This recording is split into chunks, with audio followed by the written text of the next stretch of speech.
Hey everyone, welcome back. We're going to be taking a deep dive into something I know a lot of you are thinking about these days, discipleship, in this whole digital world we live in.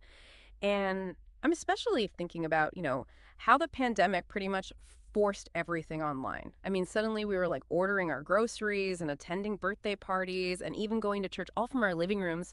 And now that things are, sort of back to normal, I keep coming back to this question, like, did all that digital stuff fundamentally change how we actually build faith and community? Because, I mean, we've got a whole stack of research articles and theological reflections here to help us unpack all this. And let me tell you, it gets pretty deep. We're talking questions like, is an online church really a church in the traditional sense?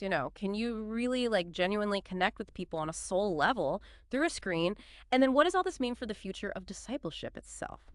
So, to help us make sense of all this, I am so excited to have our expert here today. They've been diving deep into all this research and they've got some amazing insights to share with us. Well, one of the things that really struck me is how different discipleship looked before the pandemic hit compared to what we're seeing now. Mm.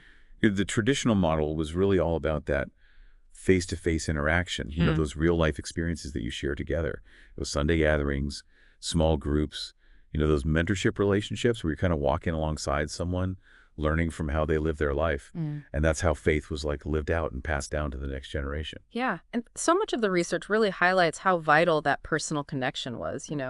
I was reading this article by Cox and Peck from back in 2018, and it really hit this point home. They were talking about how discipleship was really about imitating the teacher's life. Yeah. Not just memorizing a bunch of teachings. It was about seeing the faith lived out in front of you, not just talked about, right? Absolutely. And, just think about the early church in the book of Acts. They were constantly together, sharing meals, praying for each other, supporting one another. They were living out this idea of koinonia. Mm. The Greek word that means way more than just like hanging out together. Mm. It's about these deep shared experiences that really bind people together, Hmm. almost like weaving their lives into this tapestry. Hmm. It's hard to imagine that happening through a screen. Yeah. Okay. So we've got this really strong picture of like pre-pandemic discipleship, right? People Wow. being together, doing life together. And then boom, everything changes. Churches are closed. Everyone's trying to figure out how to use Zoom. And suddenly that whole model is just thrown out the window. I mean, I remember feeling so disconnected during those early days of lockdown. It was hard enough just trying to keep up with friends, let alone trying to grow spiritually. And the research really backs that up. You know, Lifeway research found that participation in both in-person discipleship and e-Bible study dropped significantly during that time. Mm. It wasn't just about being physically isolated.